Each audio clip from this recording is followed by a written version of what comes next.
are live. Let's go.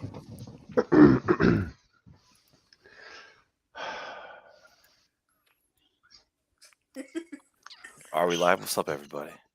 I was waiting to see if I see one eyeball, I'm going. One eyeball. That gives me time to think about this intro. Like, we got win on me? That person gonna show, oh, we got You'll win see on why. me, my man. Did you send a link to anybody, by the way, Bob? I didn't. I'm about to now, though. I was waiting on it to Show up. There goes the one eyeball. Yep. Elbow drop this time. We got an Asian. Bobby Boring, that's his persuasion. I forgot what we talking about. I'm a bad liaison. I shave my head today with razors. It's the Elbow Drop Podcast.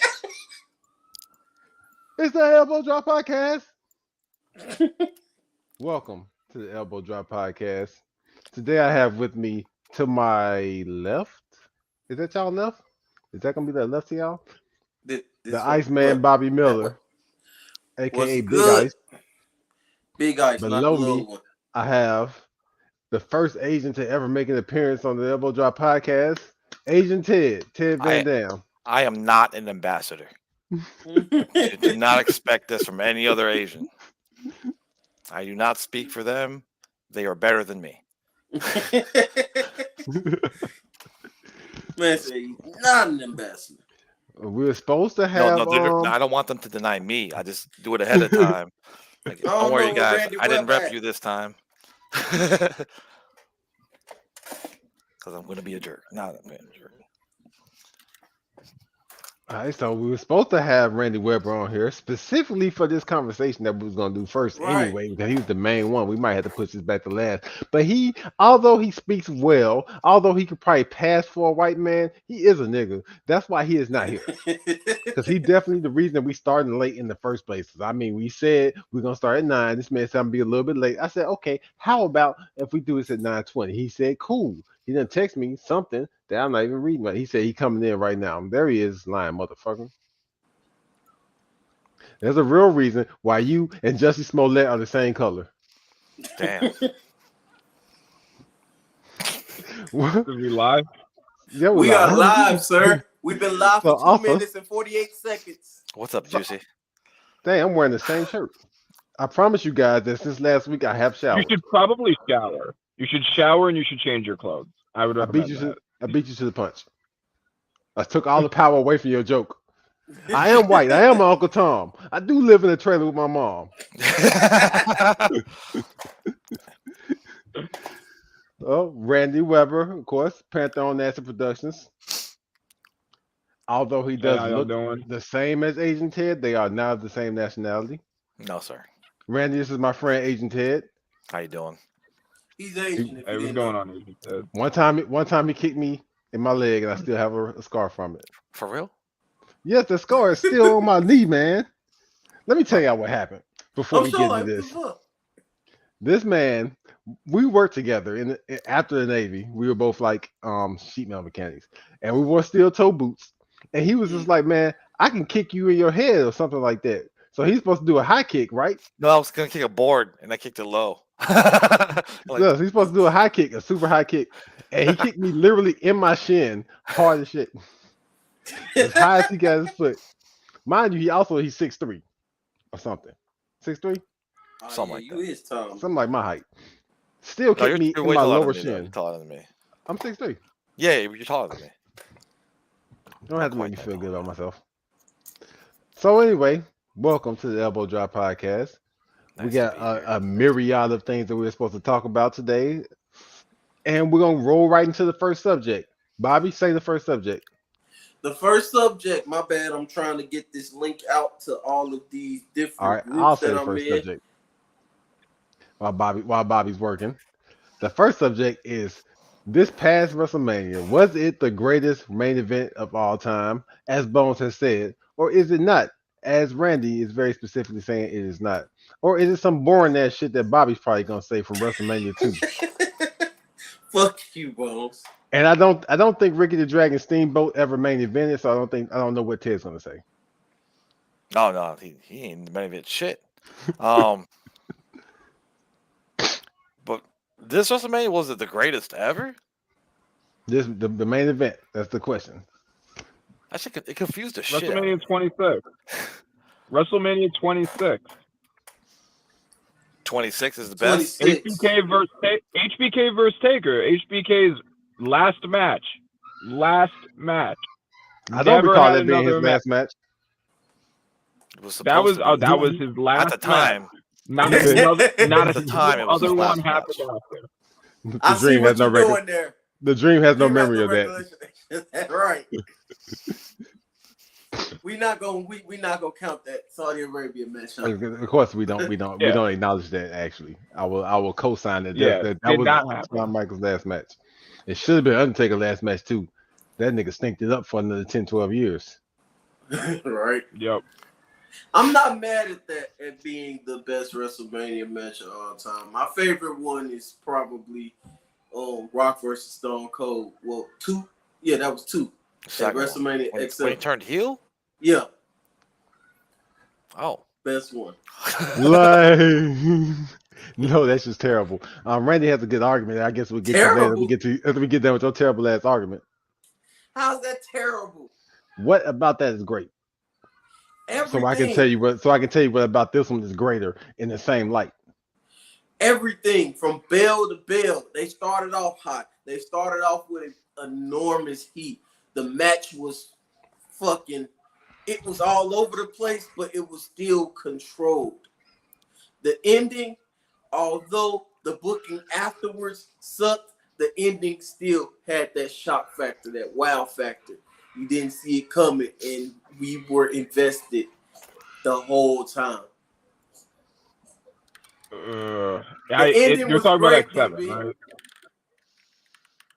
You're talking about X7, right? Yeah, X7. X7, okay. Austin versus Rock was a great match. If we're talking purely the match itself, without thinking from a business standpoint or the ramifications after or any of that, I think you can make an argument for it. I personally have trouble saying that the match that was one of the worst matches in terms of business for WWE to ever take place was also its greatest WrestleMania main event. I struggle to separate those things. That happened after the fact. The business and all of that happened after the fact because of the way that everything was booked. Right there in the moment, we were flabbergasted.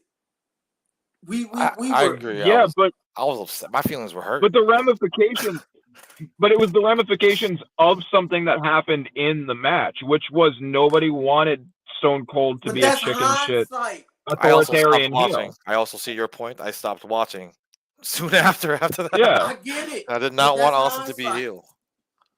But I did enjoy the match. It was a good. I guess it's like if you look at it like Triple H, where it's like fuck everything Bobby supposed to be a said. beginning, That's then it's like bad. But if WrestleMania as an ending, it's good. But as a jumping off point, there's no real way to do that because nobody wanted to see Austin be heel. My thing for me, the goal of a wrestling promoter is ultimately to get people to want to continue watching wrestling, and they failed miserably at doing that with that main event.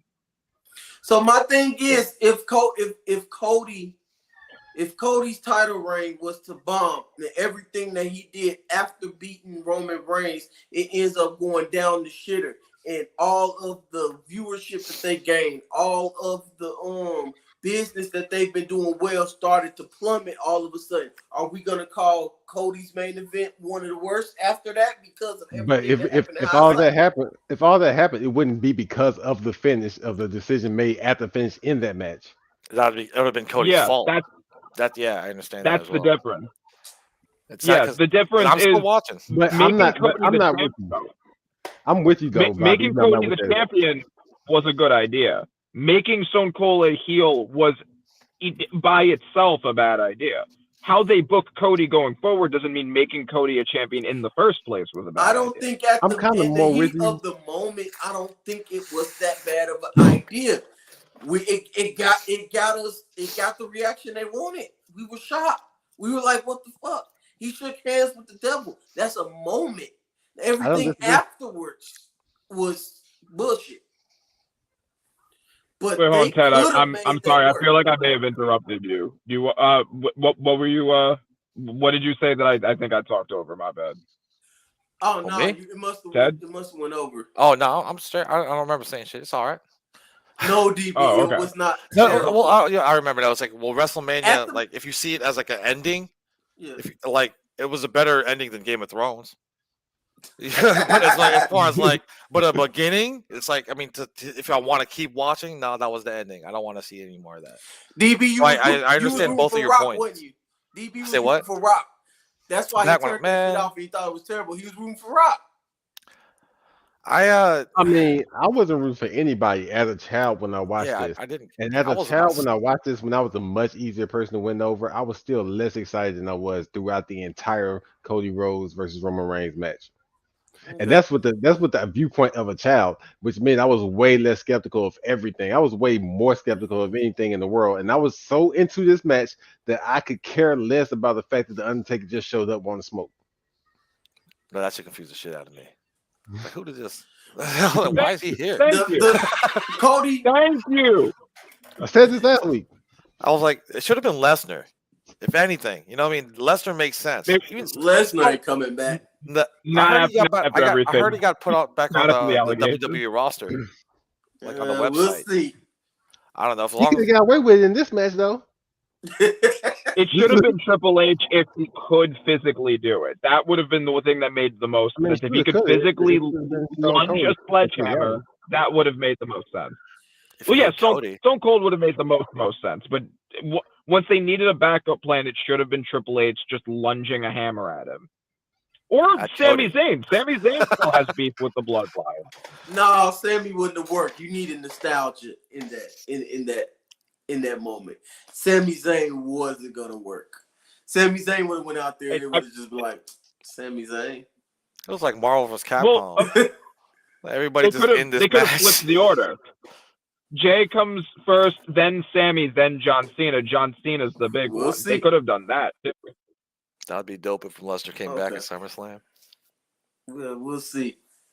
But I how they want to do business with him. The thing about the Cody match, I think the Cody match was the best match ending. But it's like everything that led up to that match, we was just looking to the end of it. This is the first Roman match where I wasn't, personally. I enjoyed the entire ride. Like, maybe it's just me, but I enjoyed the entire ride. I enjoyed how the match started and went through. And your fingers super ashy. Oh, no. Boy, like he got on Mickey Mouse gloves. Fuck you, boss. Big like that nigga.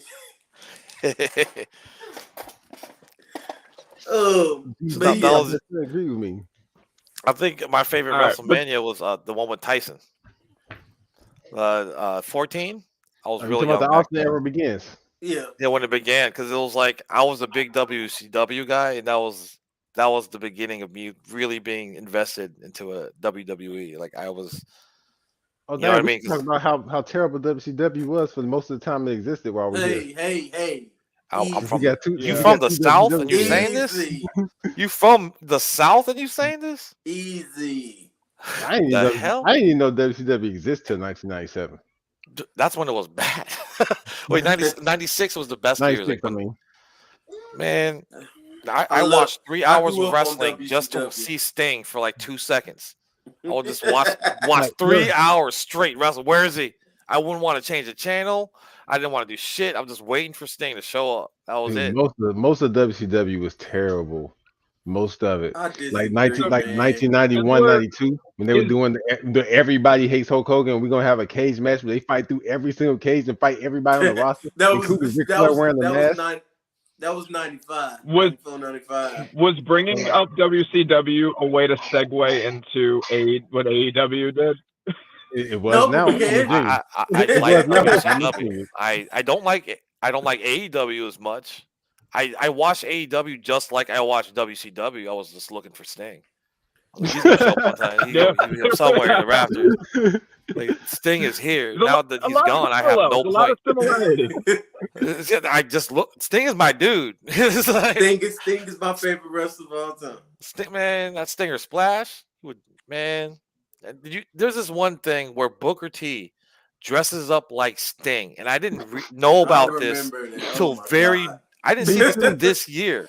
Me too. He was dressed just like Sting, and then the announcers were like, "That's Sting." It's like, that's a black man. It was Sting. That's Booker T. But they were like confused, like, that's Sting. I was like, what? No, it's not. The craziest shit ever. Makeup, it's obviously that's obviously Booker T. He just did it. He did a fucking spinneroonie. It's like, they didn't know until they started spinneroonie. Well, speaking of corny shit, let's talk about Tony Khan and how he showed that what is it, the CM Punk footage last Wednesday. Why did hold on, wait, I'm oblivious to this. What did he do? Okay, so I'll give the background to Ted Van Dam. So do you know about the fight between CM Punk and Perry that led to CM Punk being fired? Yeah, I know about on that. AEW TV on Dynamite last week, after CM Punk had called out the company and like dropped a bunch of like disses at them in an interview, they basically made their entire episode a response to CM Punk and also WWE in general. And one of the ways that they did that was showing the footage of what happened at that fight backstage, trying to tie it into a storyline between the Bucks and FTR. And it backfired horribly because it correlated with pretty much everything CM Punk had said.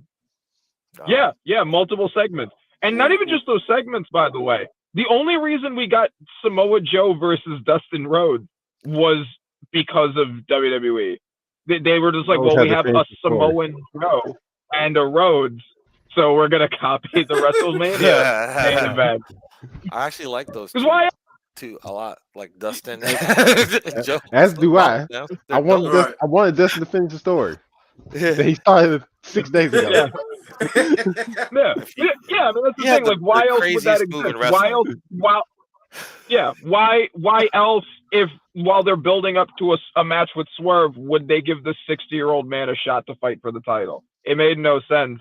It was obviously predictable. We knew Dustin wasn't going to win. It was just to reference WWE. And then Will Ospreay whined about being insulted by WWE. I heard Hunter say that on shit. The exact I heard Hunter say that shit. He threw shit at that dude. It made them all look terrible. It made them all look so fragile. And also, Tony Khan especially, that entire claim that he feared for his life looks so crazy now. We already knew that it was kind of crazy, but at least he had like the veil of mystery of like, well, we don't really know what happened. The people who were inclined to believe Punk. Yeah, exactly. The people who are inclined to believe Punk would believe Punk. The people inclined to believe AEW will believe them. Nobody really knew. Now we know, and now we know the reason he feared for his life was because Punk shoved Jack Perry, briefly had him in a headlock, and then yelled at Tony with another guy in between him. That was it. And he feared for his life from that. That looks crazy. Let me ask you this. Let me play devil's advocate. Let me ask you this, Randy. How much cocaine have you done? Cocaine can make you a little bit extra paranoid at times. Like, imagine so much sense. That's why Tony Khan's face looks like that. Like imagine you look at Agent Ted's screen right now. That's how he was looking at CM Punk. That's what he saw. The background and everything. That's exactly how it looked while he was looking at him. He didn't see that dude between this fucking guy. This fucking guy. No, that's true. Honestly, if Tony Khan had done more coke, then he would have been ready to fight CM Punk. Like that was he did just enough to be paranoid, but not enough to rage. Yeah. He took a nap afterwards. He was fine. I don't care what nobody say neither. I be saying this, it sound like a joke, but I'm 100% saying that this man is always on cocaine. Like that part, I'm dead serious. Like It's, De La it's Hoya and funny shit. because I make it funny, but dead serious, that man's always doing coke. Always. I ain't never seen him not look like. You know what? He might never. He might just always look like he does coke, but I doubt it. I think that he's a smart person. Let me tell you what I would do if I was smart and I had a lot of money and I did coke. I would do coke all the time on TV. That way, whenever I want to do coke on TV, I just look regular. You never know. Otherwise, I had to know. or just walk around like this all the time and don't blink. That way, he doesn't blink. Since we're making like really big statements about like the best Mania main event of all time, I gotta say that episode of Dynamite, and I had said this to a couple of people, and a lot of people came back at me like I was talking crazy. That was one of the worst episodes of a wrestling TV show I have probably ever seen. If you watch the entire episode, that wasn't the only bad part of it. It was a lot. Word for it. Yeah, I'm not. Yeah, it was a lot. AEW done sold me too many dreams and pissed me off too many times for me to come back and try to watch it. Yeah, and that shit was. It's like only the there is cake, one thing that can get me to watch AEW consistently again, ever. Sting. If they sign Bianca Belair, of course, okay. of fucking course. No, they sign Bianca Belair, I will watch every episode start to finish just to get them ratings. Bro, she's gonna be in like 8-man tag matches on Rampage if they sign her. Like, just wait. Like, they're gonna bury the shit out of her. Absolutely. Oh God, yeah, they would do the WWE Jam tour. They would totally do that. I'm wondering how long before this happens to Mercedes. Well, I'm just trying to figure out what did that footage accomplish though. It didn't help them. It didn't make us look at Punk any different. You can't expect much from a crackhead. It didn't make a lot from this guy. It made them look worse, a lot worse. It made them look fragile. It made them look sensitive. It popped them a rating. It made them look, which is sad. It made them look like Punk was in their head. It didn't really pop enough for that. It's been like seven months or whatever. They had an increase in rating. Is MJF a free agent yet? Still, no, not yet. They're still getting ratings off of Punk. And Punk been gone for 7 months. You're still getting ratings off of Punk. That should tell you something. That's the thing. They need Punk to get ratings. They need Punk, the intrigue of Punk or things related to Punk to get ratings. And them doing this exposed that, and that makes them look so horrible. And I gotta say this because like I hadn't watched AEW, like an actual like episode of AEW since like last year, and this was the first time I went out of my way to do that. So for the purpose of getting viewers, this probably did boost a rating. But did it make them want to watch next week? No. I didn't pay the week after? No. If anything, it makes you less interested in trying again. Don't worry, he'll have a special announcement. That's my thing. Get us through next week.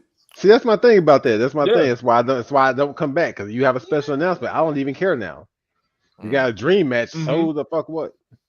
So like you can't buy me, you can't convince me to watch no more because you already sold me a dream so many times. You told me, hey, I got this going on, come check it out. I'm gonna come check it out. I'm gonna be disappointed the whole fucking way.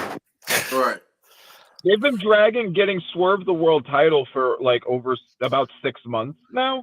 Like that was the one thing I was really waiting for, and they dropped the ball on that like 3 different times. I halfway forgot about that. Halfway. Yeah, exactly. That was the hot thing in the company, and they dragged it so long. Less people care about it now. Yeah, that's crazy. Too long. This is one of them situations where people be like, "You always saying something critical about this. Why don't you try to do it for yourself, motherfucker? I could do better. I know this. These are facts." Like I might, even if I just did incrementally better, just because I booked too many black people and actually, and the whole viewership of wrestling is actually white people. I don't know, but I know I would do better. Yeah. Yeah, I know I would do better, at least in some regard. There's some obvious things that we could do. Yeah, that's the thing. It's some obvious things. So, Bones, what did you think about the Ospreay comments? Look, when I read that, I said, this is literally what happened. I read it, and I was in a group chat with DB, and I said, that's a bar. And DB said, nah, it's not. The way he said it was corny. I was like, man, DB just hating because he hate AEW. So I played the video, and I listened to him say that bar that I thought was a bar and said, you know what, that shit garbage. And I really thought it was a bar though. I was with you until motherfucker came out talking. Motherfucker came out saying it, and it ain't had to do with his funny English accent or whichever England he's from. You know, it's like whatever part of white he's from. You know, it's like 4 different Englands: Australia, Ireland.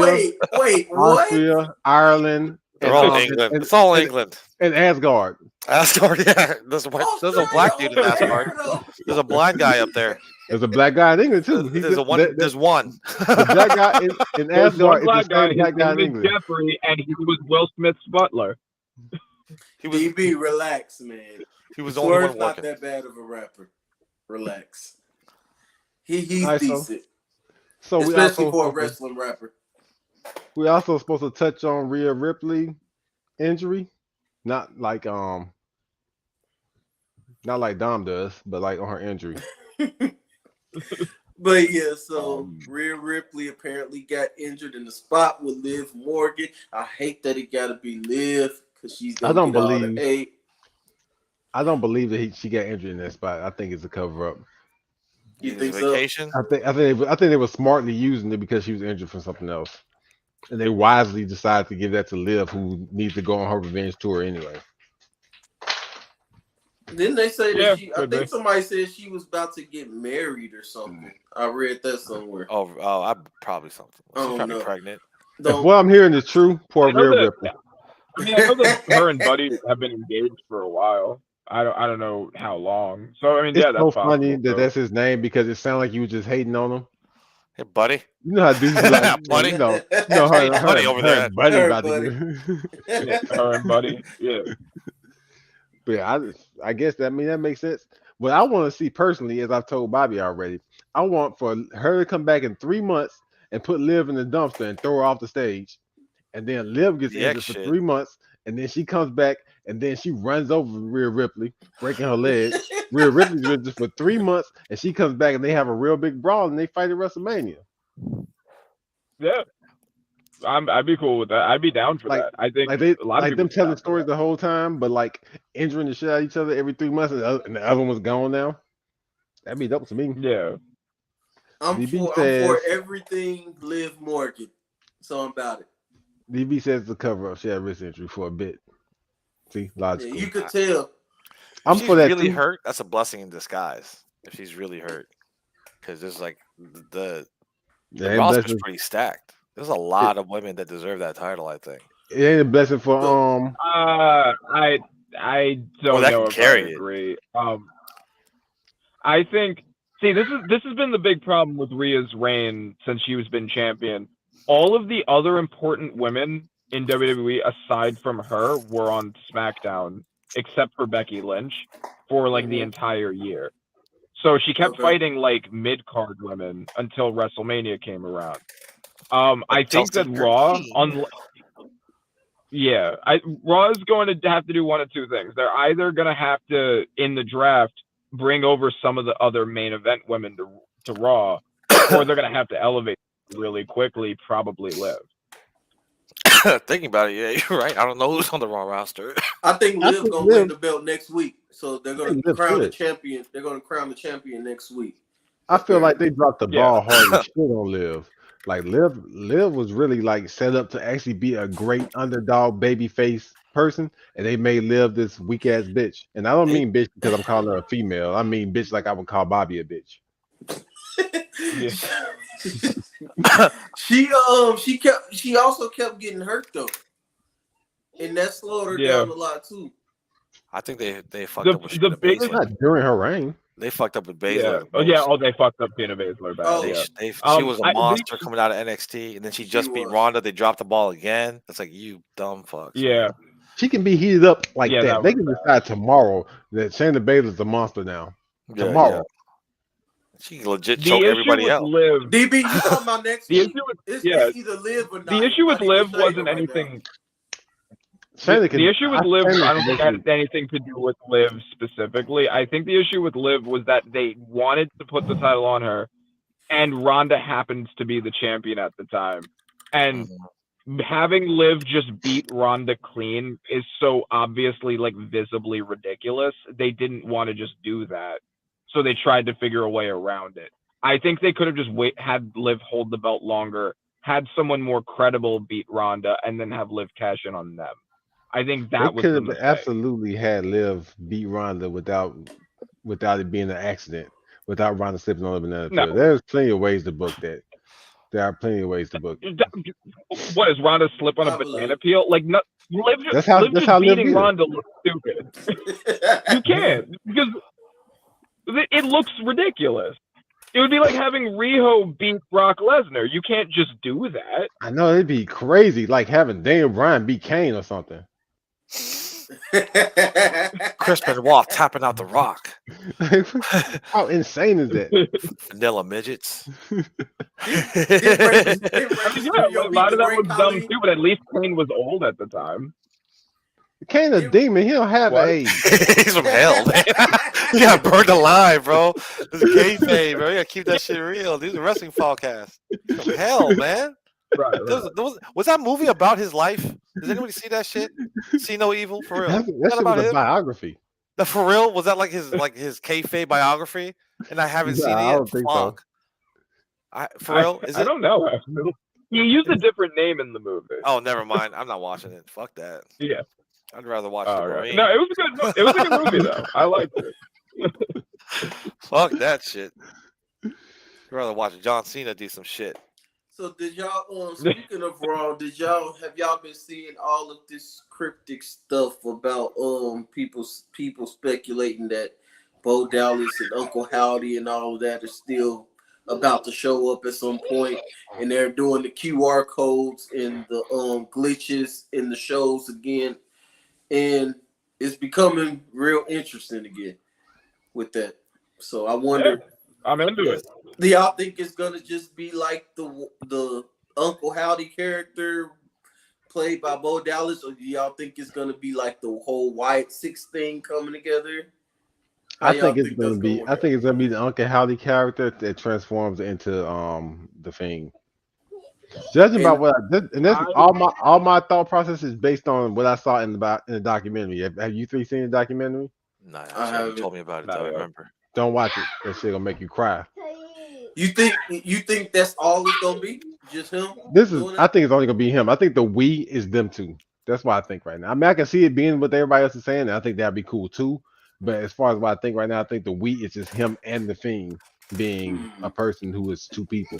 Because like on the documentary, I'll just spoil it for y'all. At the end, well, basically the documentary starts with Bo Dallas walking in to see Bray Wyatt's best friend / costume designer. And they're like, we gotta do this right for Bray, whatever. And then the documentary progresses as they talk to Bo and the best friend and everybody else. They get to the end and they're like, well, this is the last thing that Bray was working on. They show us the new Fiend outfit and everything in it, and every like all the symbolism in it, which is like something you probably should watch if you even into that type of stuff. He went into a lot of different details that don't even fucking matter. He's like DB basically. Okay. Like anybody who knows DB will do his stuff on our promo stuff. He'll do stuff that nobody will see, like half a second. Like, did you guys catch that? So like the stuff on this suit is like pinstripes got words in it, and it's numbers on like the stitches for certain reasons. The stitches look like stitches, but they're Roman numerals for stuff. Whole bunch of stuff. And then like at the end of it, they like show Uncle Howdy. They show like Uncle Howdy's like silhouette. So that's what made me think that it's gonna be Uncle Howdy, but also it's gonna be the Fiend, and somehow they're gonna work that together. And I'm 100% for this. I think Bo Dallas is underrated. I think Bo Dallas could put any gimmick over if he got himself over as Bo Leave. Yeah, I think it's gonna be all of that, but I think it's also gonna be. I think they're gonna incorporate Alexa Bliss in that too somehow. So I think it's going to be at least those two, if not more people incorporated into it. But it's going to be at least him and Alexa. Yeah, I definitely think that. I don't know if I think they should just basically have him do Uncle Howdy, just because we already kind of saw that character. I think it should reference Uncle Howdy. but I don't think it should just be him doing Uncle Howdy. I would like to see them take Bray Wyatt's ideas and like do something that adds to them. And I think that could be really cool. I think that it does kind of hurt the presentation that the last time we saw Bo, he was like a comedy jobber, but it's been so long now. I think that he can probably recreate it and have people forget about that. That does not matter no more. Yes, DB's point. Alexa is getting in shape right now to come back from the baby. Yeah. What? Yeah, so DB's point that Alexa Bliss is getting in shape right now to come back from the baby. Yeah. Yeah, so she's probably going to be part of it, I'm sure. I'm sure this is what she had a baby, not that she went to a concert and got beat up. What? So her coming back from the baby.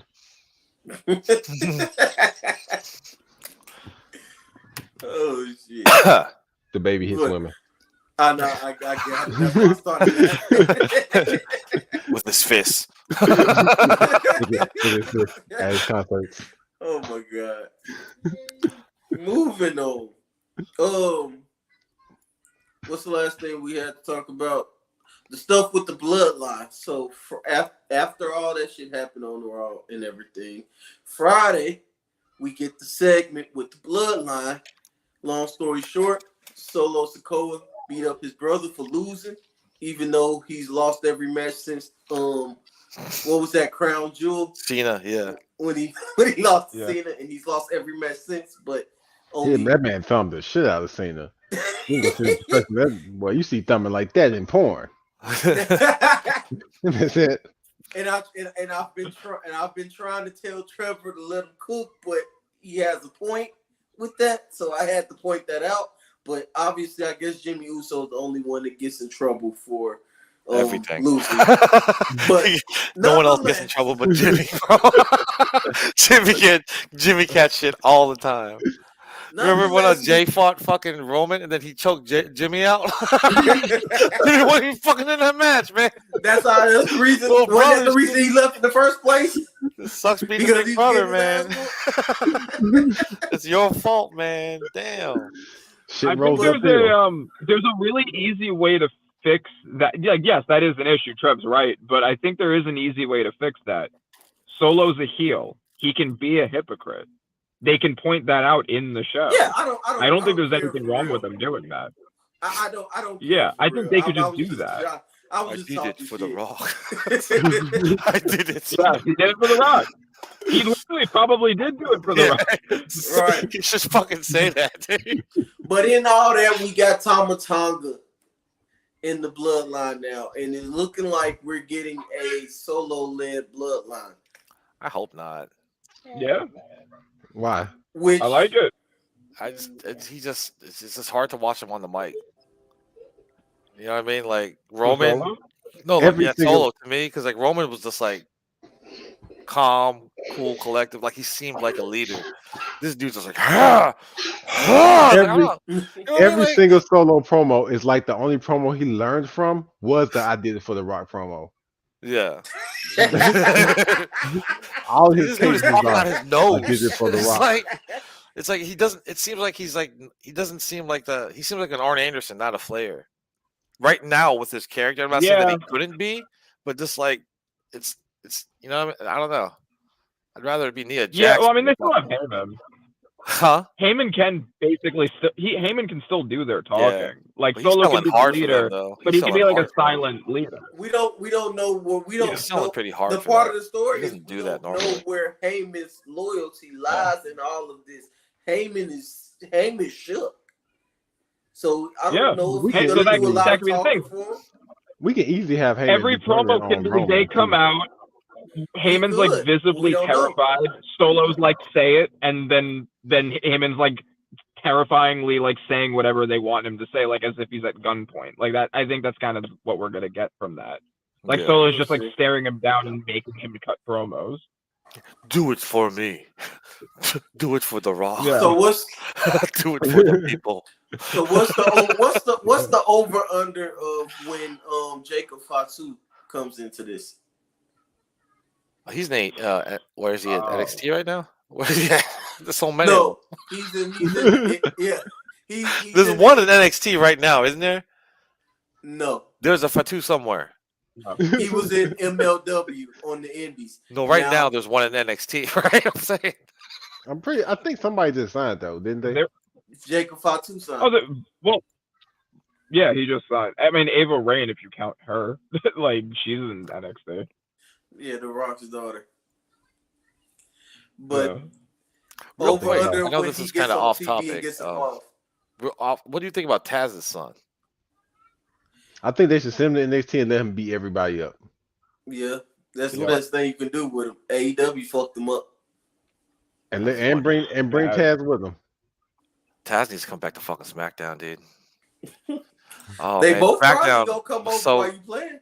I just remember playing the video game all the time and hearing Taz giving me advice and shit. So it's like he needs to be on. He's like your dad. Yeah, I miss his voice.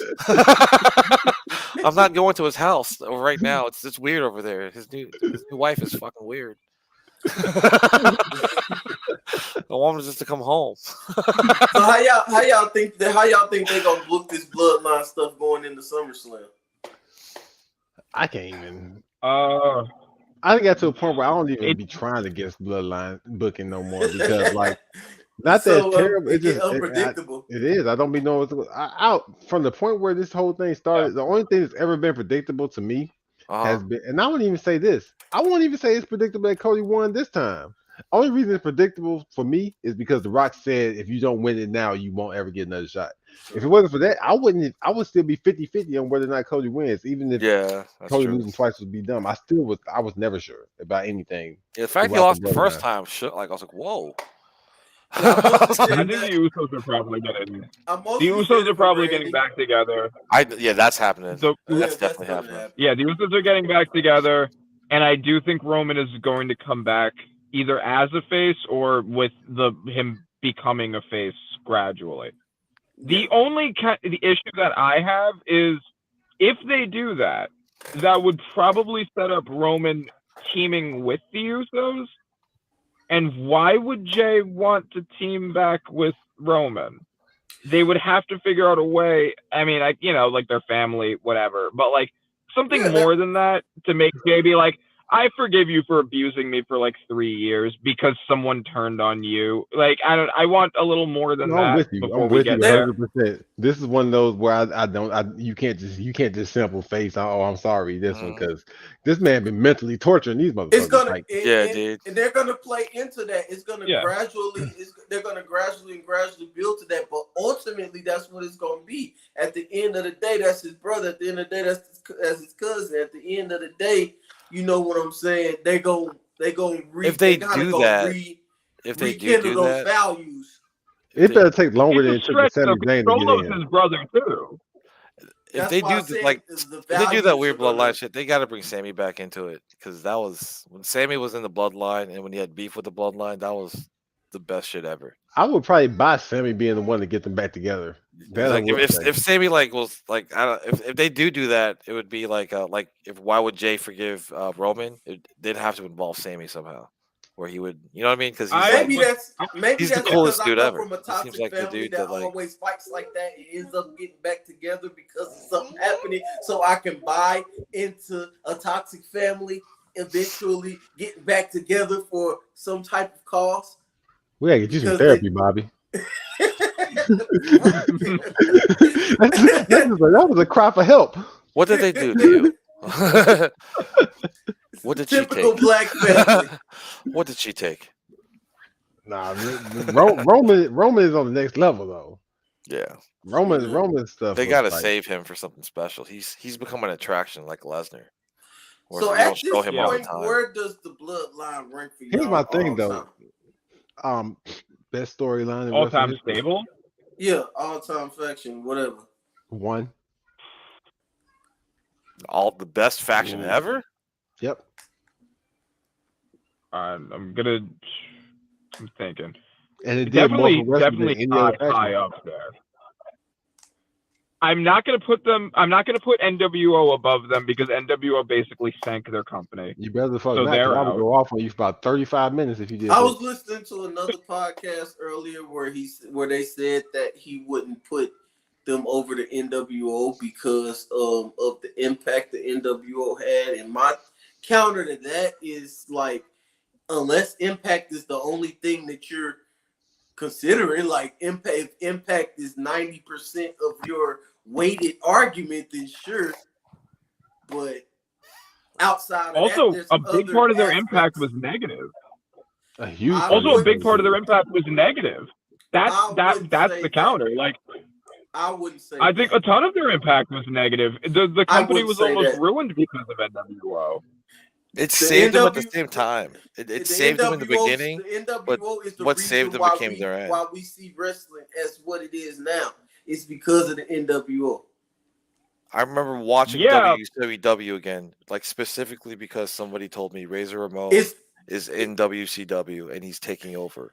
Kevin Nash just I guess Diesel just showed up. From the beginning. In the beginning, it was amazing. In the beginning, they were in the beginning. They fucked up at Starrcade. As it kept going, they fucked up at too many people got added to it. Nobody ever had clean finishes because of them, and the company was almost pretty much ruined. A big portion of that was because of the NWO. So they can't be over the bloodline. They sank their company. I honestly believe the end for WCW wasn't necessarily the NWO. It was right after Starrcade. It was right after Starrcade when that ugly finish with Sting and he got the belt, and then Nitro was just dull after that because it's like they're like, oh, Sting didn't win. We waited a whole year for Sting to win and he didn't win clean. So it was like that was the end. It wasn't the NWO. The NWO to me was just like it was a dope story. But it was Eric Bischoff. The reason why that Hogan. was bad was because of the NWO. The stranglehold that Hogan and the NWO had over the booking is that everything had to have bullshit finishes and Hogan couldn't just lose. I honestly don't like the faction for that. That's the people in charge. And yes, they were part of that faction. But it's Eric Bischoff and Hogan that did it. It wasn't Scott Hall that made that decision. It wasn't Nash that made the decision. And it was their group that started it. Yeah, but it's like it wasn't the NWO. That's Hogan. And also on top of that, I separate them two. Because you talk about NWO, you're not just talking about 1996 NWO. You talking about the NWO Silver and Black. You talking about the NWO B Team. You talking about the NWO NJPW. Like NJPW was dope. I heard. Like I never watched it, but I heard Scott Norton was like the man. You are a disgrace to your race. Scott Norton? How you not watching JPW? Oh no, man, I'm not allowed to watch Japanese shit. I'm Filipino. This whole time, they the enemy. You been Filipino this whole time? They the enemy, man. They're like the white Asians. There's a lot of kinds of Asians. I have heard that before. They're separated. Where you're talking to the darker side of the Asian countries, where people look like The Rock everywhere. Or my Cambodian friend said he's a nigga Asian. People Cambodia is a nigga, so. But all that Bone said is why I don't put NWO first either. But Bret Hart led NWO. Yeah, it's the other stuff. Plus, Shawn Michaels led NWO. You gotta have storylines, storytelling. You gotta talk about matches, match quality. There ain't no wasn't that many good matches from the NWO. Like as far as like 5-star matches.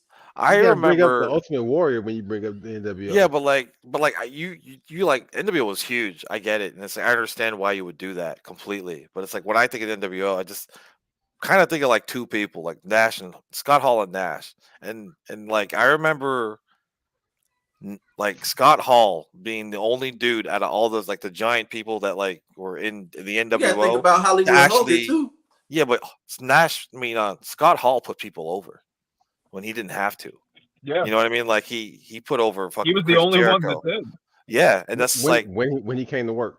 When he but I just like it's like and he brought Dusty back. When Dusty went, I don't know, I thought that was dope because I love Dusty on commentary. He bopped that boy in the head. Woo, you see that sucker? It was like Dusty don't even make no sense. And it's like it was so and then seeing him wrestle again, it was like crazy to me. It's like to me, I remember when I was a kid watching that all stuff, and the NWO was insane, and that's my memory of it. I didn't watch that shit at all, right after Starrcade. Like it was just bad for me. But like my memories of NWO are just very, very early. Off the top of my head, the Bloodline, I would say, made more stars than the NWO too. Whether with the NWO made no stars. They made Nick Patrick a star. I it didn't make any. It took stars. Nick Patrick became people who were already stars. Depends. It depends. I wouldn't say all that. And at the same time, it also like I remember DDP being like the man too. Because he was the only motherfucker not in the NWO. DDP was the only dude. It rekindled Sting's career. It rekindled Hulk Hogan's career. It made DDP. It brought life back to old wrestlers. You would get that to the NWO? The NWO was all old wrestlers, and it brought life back to them. It made Big Papa Pump. That was the greatest decision ever. If that's the only decision that ever happened, that NWO is the greatest because Big Papa Pump is on this earth. If that's the only thing the NWO did, nothing you say matters. Scott Steiner is my number one. Then if you look at the Bloodline, they finally made Roman Reigns get over, so that counteracts the Hulk Hogan thing. It made Sammy a bigger star. It made Jey Uso a way bigger star. It made me be able to tell the difference. Sami Zayn. It made Cody Rhodes the biggest babyface in all the wrestling in like 20 years. For real. Yeah. Yeah. Oh yeah. No. Okay. So all of that. How do you think they compare to Four Horsemen? You talking about Ric Flair and them as a stable? Like what they were? You talking about Ric Flair versus them? Versus Ric Flair. We all agree they go above the NWO. Shut up, Bose. Ric Flair and them. The Four Horsemen are the GOATs until I start thinking about the Bloodline. I don't know. Or until you start thinking about I don't know. I think that's respectable. I feel like the Horsemen like almost never disbanded. Mongo they were just there until like they weren't. Like out of nowhere, just Flair left them alone. Like you know what I mean? Like the Horsemen just replaced motherfuckers. They didn't like have a spout. They were just out. Get out of here, motherfucker. Big Michael. Shut up. Huh? The greatest thing that Mongo McMichael ever did was Mongo McMichael, Deborah McMahon. Huh? You mean Deborah's husband?